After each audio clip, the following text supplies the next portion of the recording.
Le débrief, l'émission sur toute l'actualité du foot régional avec Radio VSM et le foot normand.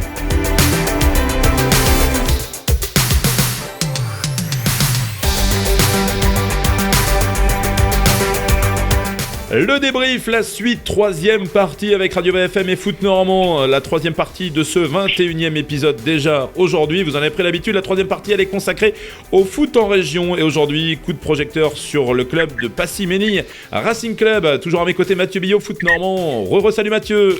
Salut Christophe, salut à tous. Allez, on prend la direction de Passy-Mesnil, c'est parti. Et il y avait une belle affiche effectivement dans le championnat de Régional 1, le groupe B, parce que vous le savez, dans la grande ligue de football de Normandie, désormais il y a deux groupes de Régional 1, le groupe A avec plutôt les clubs de l'ex-Basse-Normandie, le groupe B avec les clubs plutôt de l'ex-Haute-Normandie. Belle affiche donc, avec le match qui opposait Passy-Mesnil à Grand-Quevilly, leader jusque-là incontesté du championnat, et la très belle performance à mettre à l'actif donc des joueurs du RC Passy-Mesnil qui se sont imposés 1-0 grâce à un but de Noé Quinn Amban inscrit à la dernière minute. On va revenir évidemment sur cette affiche qui a marqué le foot régional ce week-end avec Franck Payette qui est le directeur technique et entraîneur de l'équipe première du Passy-Mesnil Racing Club. Bonjour Franck. Bonjour. On va pas se mentir, votre équipe a souffert ce week-end, elle a plié mais elle n'a jamais rompu avant de piquer à la fin. Votre gardien Jordan Châtelain a réalisé une grande performance pour préserver ses cages inviolées. Puis il y a ce dénouement incroyable qui vous permet quand même de repartir avec une victoire extrêmement précieuse pour la suite de championnat. Oui, tout à fait. Une victoire précieuse, acquise dans la douleur parce qu'un match où je pense que chacune des équipes a eu sa mi-temps. Et Grand-Quevilly a été dominateur dans le jeu, c'est clair. Et puis voilà, on a Passy a su être solide et à la fin, Noé Quinn marque le but à 89e. Donc c'est symbolique, c'est bien et je trouve que des fois, dominer c'est bien. Après, il faut savoir être solide et on l'a été. Et on a eu chacun sa mi-temps. Sinon, il n'y a pas eu non plus tant d'occasions que ça dans l'ensemble du match. Franck, c'était aussi un rendez-vous un petit peu important que vous placez, on va dire, à l'échelle de tout un club. Il y avait visiblement une belle ambiance aussi dans les tribunes. Bon, forcément, quand on gagne comme ça, on rappelle, première défaite pour Grand-Quevilly cette saison au championnat. C'est aussi une belle récompense pour vos nombreux bénévoles. C'est comme ça un petit peu que vous l'avez vécu aussi, ce match et cette victoire ? Ouais, c'est comme ça qu'on voit un peu les choses au club, en fait, dans un ensemble. Là, c'était l'avenue de Grand-Quevilly, mais ça aurait été un autre club leader, ça aurait été la même chose. Là, pour le coup, c'était le moment aussi de regrouper un ensemble de bénévoles, de licenciés, de partenaires, d'éducateurs, dirigeants, et tout le monde a joué le jeu et on est un club comme ça et on trouve qu'un peu de convivialité c'est toujours sympa. Donc de voir un peu de monde, c'était plutôt plaisant. En plus, là pour le coup, il y avait plus toute cette contradiction des passes sanitaires, etc. Donc ça permettait aussi aux dirigeants bénévoles d'être soulagés là-dessus. Et puis voilà. Puis c'était une fête plutôt réussie. Maintenant, c'est le côté, on va dire, plutôt festif et bien géré par l'ensemble des bénévoles et des licenciés. Et maintenant, après, il y a l'autre côté sportif où ça reste un match et il fallait gagner. On a gagné et il faut toujours avancer. Et on sait que le plus dur arrive maintenant. Et ça, on en est tous conscients, quoi. Ouais. Il y a juste eu visiblement un petit incident à la fin. Il y a eu une échauffourée qui a éclaté sur la pelouse. Là. Il y a un joueur de Grand-Quevilly d'ailleurs qui a été expulsé après le coup de sifflet final. Est-ce que vous avez vu un petit peu ce qui s'est passé il y a eu une échauffourée, quoi. Après, en soi, je dirais que c'était il y a déjà eu des échauffourées qui dans d'autres matchs. Maintenant, en soi, j'ai pas vu personnellement. Moi, j'essaie juste de pousser un peu l'ensemble des joueurs. Après, ce qui est toujours un peu compliqué, c'est la gestion après d'émotions à gérer et que à un moment donné, j'ai pas vu, je vais pas vous dire il s'est passé ci, il s'est passé ça, quoi. J'ai pas là-dessus, il y a pas c'est pas non plus un truc incroyable, quoi. Franck, au-delà de ce petit incident, la soirée est évidemment excellente pour Passy. Vous avez conforté votre deuxième place et vous revenez à 3 points de Grand-Quevilly avec un match en moins. Première défaite pour Grand-Quevilly d'ailleurs cette saison, on le disait. Est-ce que Passy vise la montée en National 3 dès cette année, Franck ? L'objectif, on va pas se cacher, on préférerait tous jouer en National 3, surtout quand on sait de la manière dont on est descendu. Et aussi bien pour Gonfreville ou Grand-Queville ou Passy. Donc c'était toujours, sur cette année un peu compliquée en 2019-2020. Donc on a tous un petit peu envie de recoûter quand même au National 3. Maintenant, on s'en est jamais caché et on a envie de retourner là-bas. Après, à un moment donné, le sport reste le sport et les matchs, faut les gagner. Il n'y a pas de certitude. Enfin, en tout cas, moi, j'ai pas de certitude. La seule certitude que j'ai, c'est que c'est l'équipe la plus régulière et l'équipe qui va être capable de prendre le plus de points qui sera à l'arrivée, qui sera là-bas à l'arrivée, quoi. Oui, on rappelle, vous faites référence à votre relégation. Du coup, en 2019-2020, c'était la première saison, on va dire, covidée, si on peut s'exprimer ainsi, avec un championnat qui s'était arrêté en mars et qui n'a jamais repris. Et donc, du coup, les classements avaient été figés. Et à ce moment-là, vous étiez dans la charrette, du coup. C'est ça, on était premier juste avant d'être les premiers non relégables, en fait. Donc, et on était sur une très très bonne dynamique. Donc après, c'est comme ça. Mais bon, voilà, faut se relever, voilà, et le club, ça va, on est un club solide et on va dire en matière de licenciés et de dirigeants bénévoles. C'est pour ça que j'axe toujours l'importance, en fait, de la fierté d'un peu d'avoir des couleurs d'identité club, et parce qu'on nous a toujours appris ça comme ça. Mais aujourd'hui, c'est là aussi où on doit être capable de repartir de l'avant et on le fait.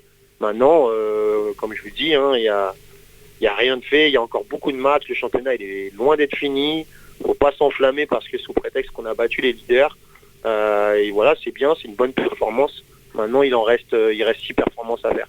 Donc, voilà. Ouais. On rappelle quand même, juste dans ce championnat de R1, on l'avait évoqué la semaine dernière avec votre homologue de Flers, Tony Rouillon, donc la première place permet directement d'accéder en N3 et potentiellement la deuxième pourrait aussi délivrer un billet. Alors c'est le meilleur deuxième des deux groupes, A et B. Bon, la difficulté, c'est qu'il faut se livrer à des calculs d'apothicaire à ce niveau-là, parce que ce sera un mini-classement qui sera réalisé contre les 5 autres équipes les mieux classées du groupe. Mais du coup, succès contre Grand-Queville, il pourrait compter double. Il pourrait compter double pour la première place, mais aussi pour la deuxième, parce qu'on peut imaginer que Grand-Queville, dans tous les cas, sera dans les 5-6 premiers de la poule à la fin de la saison. Bien sûr, oui, parce que Grand-Queville, c'est la meilleure équipe, en tout cas dans ce qu'elle produit, et voilà, là-dessus, il n'y a pas de souci là-dessus. Mais oui, ils y seront sûrement. Et c'est pour ça que c'est important, en fait, dans les points. Il faut toujours regarder devant, donc il faut essayer d'aller chercher la première place. Pourquoi ? Parce que c'est encore envisageable, mais il faut aussi penser à toutes les conditions qu'il y a, comme vous le disiez, sur la possible accession du meilleur deuxième. Vous avez commencé à regarder, parce qu'on pose souvent la question aux entraîneurs. Il y a ceux qui, comme Flers, nous disent oui, on a commencé à faire quelques calculs. Les autres à la maladrerie dans l'autre groupe, évidemment, qui nous disent c'est incalculable, donc on prend les points et on verra à la fin. Vous en êtes où ? Nous, moi, le seul truc que je me dis, c'est que on fait pas de calcul parce que le championnat il va bouger. Parce qu'aujourd'hui, les 5 premiers, comme vous dites, c'est pas les 6 premiers d'ailleurs, comme j'ai pu voir, c'est les 5 premiers. Je pense qu'à un moment donné, ça peut bouger. Maintenant, on sait les confrontations directes. Forcément, tu y penses et tu sais ce que tu as fait dans tes confrontations directes. Donc voilà. Après, maintenant, je dirais qu'on fait pas de calcul plus que ça parce que les points, faut les prendre. Et quand vous allez à Montgaillard, ça va être une confrontation directe. Quand vous allez aller à Gisors, ça va être des matchs où il faut prendre les points pour pouvoir être aussi deuxième, en fait. C'est compliqué de faire un calcul à aujourd'hui. Après, on y pense. Maintenant, en soi, tant qu'on peut aussi aller gratter devant, il faut gagner les matchs. Donc voilà. Ouais, c'est quasiment un double tournant en l'espace d'une semaine, Franck, parce qu'on l'évoquait, vous avez reçu effectivement donc le leader Grand-Queville et vous allez vous déplacer là chez l'équipe qui vous suit immédiatement au classement, Montgaillard. Donc ce sera dimanche prochain à 15h. C'est ça, exactement. Remarque, au moins on est dedans et forcément, à un moment donné, le mois de mars, de toute façon, il est souvent, on dit toujours que le mois de mars est souvent important. Là, c'est exactement le cas. Maintenant, Montgaillard, c'est l'équipe la plus en forme pour moi du moment, et elle a été très régulière depuis le départ. Et en plus, elle a des vrais joueurs qui ont joué aussi en National 3, et on sait que voilà, ça va être une équipe, c'est une équipe qui est très forte dans tous les compartiments du jeu. Donc voilà, ça va être encore un bon match. Et puis de toute façon, si on veut être costaud, bah voilà, il faut faire des résultats partout. Franck, qu'est-ce qui reste un petit peu de l'histoire, un petit peu du club de Passy, hein, qui on rappelle, hein, a évolué au niveau national à la fin des années 90 et dans les années 2000. Je crois qu'il y a eu 6 saisons en tout. Il y a eu aussi quelques 32e de finale de Coupe de France. Alors depuis, il y a eu quelques déboires sportifs et administratifs, financiers, on va dire. Qu'est-ce qui reste quand même de ce passé, pas si lointain, à l'échelle d'un club ? Bah, le passé...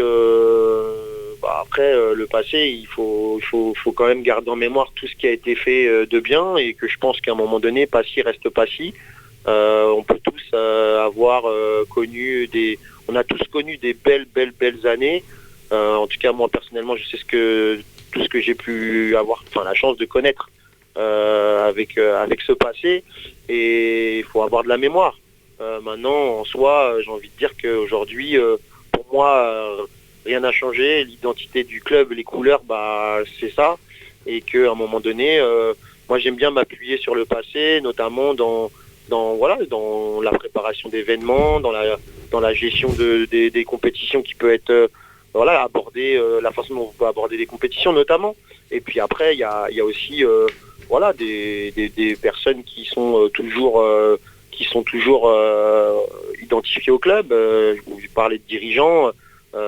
Claude Sanson, qui est aujourd'hui dirigeant au club, au sein de ce club-là, qui a connu les années où il conduisait le bus pour emmener les joueurs à Clermont dans les années 90, dans ces époques-là. Donc moi je trouve que c'est très important le passé, et celui qui à un moment donné veut effacer tout ça, je pense que c'est là où il peut se mettre en difficulté, parce qu'à un moment donné, ce passé-là, c'est pour moi, aujourd'hui, on a quand même une Bible au club, et aujourd'hui, on est tous en contact, on est toujours en contact avec tout le monde. Et moi, je suis content quand je vois des anciens ou quand je suis en contact encore avec des personnes très proches et des amis et qui ont connu et qui ont fait le club, en fait, tout simplement. Donc après, c'est des installations qui ont évolué aussi. Avec ce passé, on voudrait toujours que ça évolue encore plus, parce on pourrait, parce que l'évolution c'est ça aussi. Maintenant, il a fallu peut-être les partenaires reconstruire un petit peu un réseau, et ça a été fait, et de plus en plus les gens reviennent, les partenaires reviennent, et c'est très bien, et les nombres de bénévoles augmentent de jour en jour, et parce que la dynamique est plutôt bonne. Et on parle de compétition, certes, mais une dynamique, c'est tout ça en fait. Et quand on va à l'extérieur, dans des formations, on parle de Passy, on parle de foot, et des gens qui connaissent Passy par rapport au foot en fait, tout simplement. C'est tout ça. Vous mettez beaucoup en avant cette notion de club, justement. Est-ce que vous pouvez nous présenter justement un petit peu votre club, qui compte quand même quelques 500 licenciés, et qui a pas mal augmenté du coup cette saison à ce niveau-là. Qu'est-ce que vous pouvez nous dire justement de votre club ? Le club, en fait, c'est plusieurs composantes. Il y a les licenciés joueurs, il y a les arbitres qui a aujourd'hui une cellule arbitrage qui évolue et qui fonctionne plutôt bien, avec des jeunes qui sont dans l'arbitrage, et c'est très bien. Il y a les bénévoles, dirigeants bénévoles, qui a aujourd'hui au club, c'est quand même une quarantaine de bénévoles qui œuvrent chaque week-end et toutes les semaines pour que le club puisse évoluer. C'est un ensemble du comité directeur avec un président dynamique et qui a aussi une connaissance du club, qui a joué au club, qui rend un petit peu ce qu'il a connu, et ça c'est aussi très bien. Donc il y a le club aujourd'hui, c'est une section foot loisirs par exemple. Au-delà de la compétition, il y a cette possibilité de pouvoir évoluer autrement, qui aujourd'hui est composée de 25 licenciés. Donc c'est quelque chose qui augmente forcément tes licenciés, mais surtout qui fait évoluer et qui fait du bien au sein du club. Des vétérans, pareil, on n'en parle pas, mais parce que c'est aujourd'hui des licenciés aussi qui s'investissent dans l'animation. Donc c'est plutôt bien et il faut garder ça, ce côté-là. Maintenant, le club, il augmente parce qu'il y a une section féminine qui s'agrandit. Aujourd'hui, on est parti de 3 filles il y a peut-être 3 ans, il y a 4 ans à peu près, où on n'avait pas beaucoup de filles. Et aujourd'hui, on arrive à une 40aine de filles. Donc ça aussi, c'est pareil, c'est quelque chose de nouveau et avec une responsable de section qui est Marion Forestier, qui est nouvelle au club et que ça fait sa 2e année et qui aujourd'hui est imprégnée de ça. Donc c'est une culture où on essaye de passer, en tout cas j'essaye de faire passer les valeurs que l'on m'a transmises à l'époque des Laurent Hatton, Manué, et aujourd'hui qui ont été dans ces valeurs-là. Et aujourd'hui, tant qu'on peut les transmettre, on le fait. Ça fait évoluer le club, ça fait avancer. Et le club, c'est ça. C'est 150 enfants de l'école de foot. C'est une préformation qui du 13 jusqu'au U16, U16 dans la préfo qui évolue plutôt bien, même si on aimerait retrouver à un moment donné de la R1 sur de la régularité, mais on va le faire, on va le trouver parce qu'on est aussi ambitieux, mais pas n'importe comment, il faut avancer. Et puis sur du 18 senior où on essaye de, même si tout n'est pas simple, mais on essaye de structurer le club. C'était un objectif principal aussi de consolider, parce que aujourd'hui on avait quand même Manué qui était au sein du club il y a 3 ans, aujourd'hui qui était fer de lance de ça, et aujourd'hui on continue d'avancer et avec ces valeurs-là. Donc ça, c'est très important. Et tant que les valeurs sont là, je reste persuadé notre club évoluera et avancera. Si on perd ces valeurs-là, à un moment donné, c'est plus compliqué.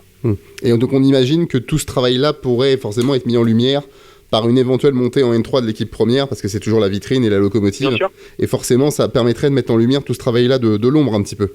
Ouais, bien sûr, c'est ça. C'est aujourd'hui la montée en National 3, en fait, ça serait... si on arrivait à accéder à un moment donné à ce niveau-là, forcément, ça met en valeur le travail que tu fais. C'est une dynamique. Après, aujourd'hui, quoi qu'il arrive, la dynamique est là et ça travaille plutôt bien autour. Donc, j'ai envie de dire, c'est du sport. Donc mais ça mettrait en lumière tout le travail, et puis ça nous permettrait aussi de continuer à avancer, parce que le club a envie d'avancer dans cette optique-là, en fait. Et avancer et grandir tout en se rappelant d'où on vient, et c'est ça l'important. Donc on a envie de ça, et puis aussi pour pouvoir aussi être soutenu, parce que on sait tous que les clubs de foot c'est toujours compliqué, et que il faut avancer pour pouvoir être soutenu autour. Donc c'est bien. Il y a quelque chose de dynamique et il faut appuyer là-dessus. Eh ben, on vous souhaite de rester sur cette dynamique. Merci infiniment, Franck Payet, directeur technique, entraîneur de l'équipe première du Passy Mény Racing Club, d'avoir été l'invité du débrief et de Radio VFM aujourd'hui. Je rappelle que vous vous déplacerez à Montgaillard. Donc ce sera dimanche prochain à 15h. Dans le même temps, le leader Grand Quevilly ira défier Bois-Guillaume sur son terrain. Merci encore, Franck Payet. Merci à vous. Bonne suite et fin de saison à vous, ainsi qu'au club de Passy-Mény. Voilà, Mathieu, pour la conclusion de ce 21e épisode du débrief Radio VFM et Foot Normand. Semaine un peu spéciale, trêve internationale oblige. Oui, tout à fait. Donc il n'y aura pas de Ligue 1 et pas de Ligue 2 par définition, mais sinon tous les autres championnats, à commencer par le national avec l'US Avranches, seront sur le pont ce week-end.